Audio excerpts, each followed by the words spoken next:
In this video, I will be showing you how to auto-generate a carousel with Canva and Claude. Let's get started. To begin, I head over to Claude and click on the plus icon inside the prompt bar. From the drop-down menu, I hover over Add Connector and select Browse Connectors. This opens the directory where various integrations are listed. I locate Canva from the list of top connectors, click on it, and then click the Connect to Claude button. Next, the Canva authorization page appears asking for permission to link with Claude. I scroll down to review the permissions and click Allow. Once the authorization is successful, I return to Claude. A notification confirms that Canva is connected. To double-check, I click the plus icon again and open the Connectors menu to verify that Canva is enabled and active.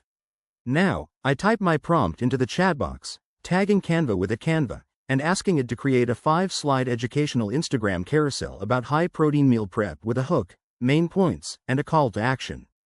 I hit send. Claude starts processing and asks for brand style files, but since I want it to design freely, I simply reply with create your own and submit. Claude now generates a complete 5-slide outline. After reviewing the outline, I click the Generate Design button. Claude begins working with Canva behind the scenes to structure the slides, fetch templates, and add the text and graphics.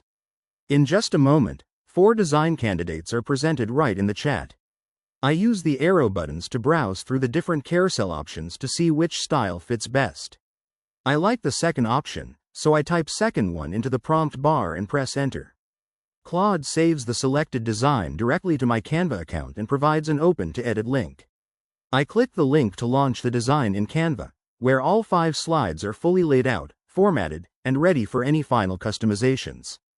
And there you have it. That's the complete process of how to auto-generate carousel with Canva and Claude.